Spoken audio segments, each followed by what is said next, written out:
বিসমিল্লাহির রহমানির রহিম। আসসালামু আলাইকুম। আপনারা সবাই কেমন আছেন? আশা করি সকলে ভালো আছেন। আজকে আমি যে বিষয়টি নিয়ে আপনাদের সাথে কথা বলবো সেটা হচ্ছে পুরোনো বালতি, বোতল এবং ড্রাম এগুলো কাজে লাগিয়ে কীভাবে শাকসবজি, মরিচ সহ বিভিন্ন কিছু চাষ করা যায়। যেমন দেখেন, আমার এই মরিচ গাছটার বয়স 2 বছর এবং এই অ্যালোভেরা গাছটা বয়স 3 থেকে 4 বছর হবে। মাশাআল্লাহ, অ্যালোভেরার পাতাগুলো কত বড় বড় হয়েছে। একটু মাটির সাথে জৈব সার মিক্স করে আমি এগুলো লাগিয়েছিলাম। আজকে 2 বছর ধরে আমি এটা থেকে মরিচ খাচ্ছি। মোটামুটি আমার পরিবারের চাহিদা পূরণ হচ্ছে। ফেলে দেওয়া বালতিকে কাজে লাগিয়ে আজকে আমি মরিচ গাছটা লাগাইছি। সেটা থেকে আমার পরিবারের কিছু হলেও একটা জিনিস পাওয়া যাচ্ছে এবং অ্যালোভেরার গাছ লাগাইছি। দুইটি মাশাআল্লাহ সমানভাবে বেড়ে উঠেছে। একটু সার, জৈব সার এবং পানি সময় মতো দিলেই গাছগুলো বেঁচে থাকতে পারে। তাই আপনারা পুরোনো বালতি, বোতল, ড্রাম এগুলো ফেলে না দিয়ে এগুলো আপনারাও কাজে লাগাতে পারেন।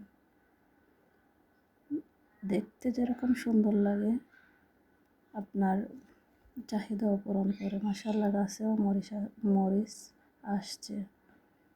পাতাগুলো দেখেন, মরিচও ধরছে। আমি অনেকগুলো পেরে নিছি। আমাদের প্রতিদিনই যে কাঁচা মরিচের চাহিদা এখান থেকেই পূরণ হয়। আমার 3টা গাছ আছে মরিচের। এগুলো থেকে আমরা 2-3জনের ফ্যামিলি মাশাআল্লাহ চলে যায়। আপনার ঘরের পুরোনো বালতি, আপনার ঘরের সবজি, তরকারি, পেঁয়াজ, রসুনের খোসাগুলো একসাথে এক জায়গায় রেখে, যেমন ধরেন একটা বস্তার মধ্যে রেখে দিলেন, 3-4 মাস পরে এগুলো পচে যায়।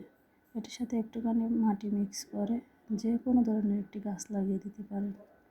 সেটা আপনার পরিবারের মরিচ বলেন, মরিচের চাহিদা বলেন, শাকসবজির চাহিদা বলেন, যে কোনো গাছ, মনে করেন একটা পুঁই শাকের গাছ লাগাতে পারেন, একটা মরিচ গাছ লাগাতে পারেন, একটা সরিষা শাক লাগাতে পারেন।